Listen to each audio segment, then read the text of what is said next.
Okay. Today I'm here with Barbara Gold, and she is the teacher for the deaf. And I will be interviewing her about sign language and communication. How are you today? Pretty good. That's good. To get started, I would like to know how long have you worked as a sign language translator? Well, I'm not really a sign language translator. Okay, I am a teacher. teacher for the Okay. deaf, and the biggest difference is there. I trained 4 years, and I have a Okay. Bachelor of Science degree Okay. in deaf education. And in interpreting, as long as you know sign language, you really don't even have to have any kind of a degree. Okay. So you'll find that many times children who are hearing and have deaf parents Yeah. become natural interpreters, Okay. and they don't even have to go to school because they just have a Yeah. natural, Yeah. grown up with it. Okay.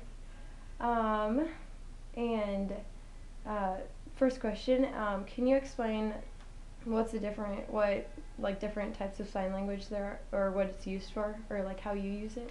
Okay, there's two basic kinds of sign language. One is signing exact English, and that's Okay. used mostly by lower elementary deaf ed teachers, Okay. and sometimes they're interpreters. Okay. And then there is a signing ASL, which is American Sign Language, Okay. and that's what most deaf people use.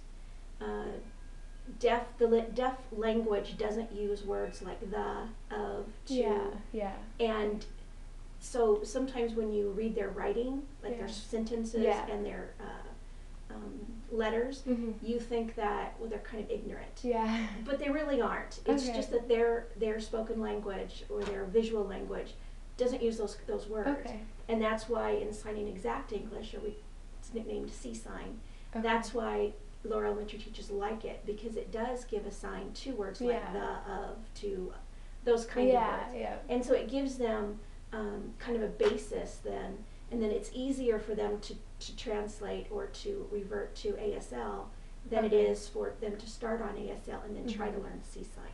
Okay. Which version do you use? I use what's called a pigeon. Okay. And a pigeon is kind of a combination of both. Okay. Because I'm a deaf educator I'm actually certified in birth through age 21. I can Okay. teach any deaf Yeah. person from birth to 21. Okay. And, but I have a deaf sister who of course used ASL. Okay. And so, the teacher in me kind of veers toward the C sign, Mhm. but because I grew up with some of it, it veers toward the ASL, and so I have developed what's called a pigeon. Okay. And it's makes kind of sense. a little bit of this and a little bit of that, Yeah. and I put them together. Okay.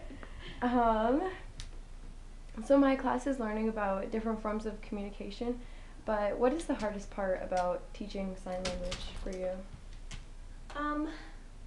I think the hardest part is the finger spelling. Okay, And yeah.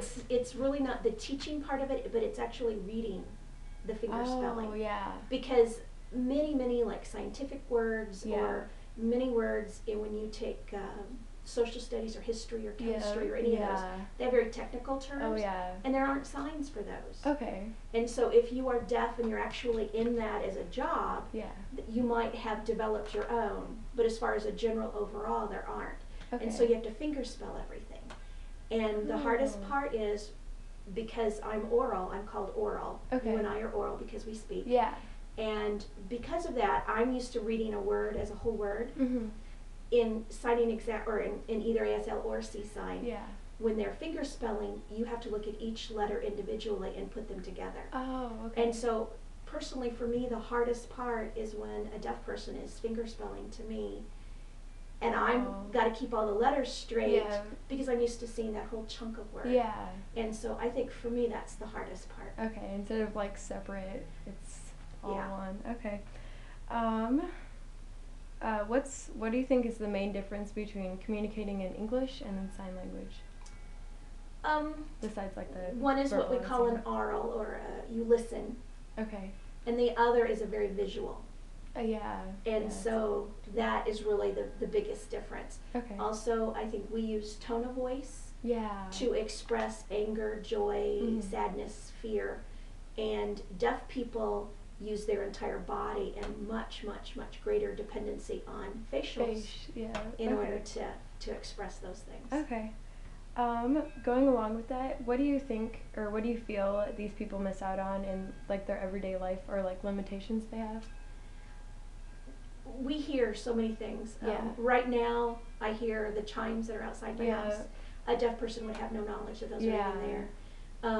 My sister, who was deaf, she received what's called a cochlear implant, Okay. which is a surgically implanted hearing device. Okay. And then you wear something on the outside that it connects via a magnet Okay. to the surgically Yeah. implanted device, Yeah. and it gives you sound.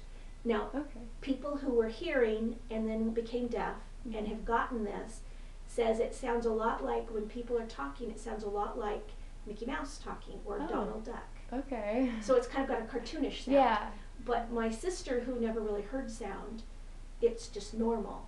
Okay. And I remember when she very first got her cochlear implant, we went to the restroom and she was going to the bathroom and she said, "Barb, what does that sound?" And that was when it first got hooked up. Oh. And I said, "Well, I don't hear anything." Yeah. And she said, "No, I hear something." Well, she was using the restroom.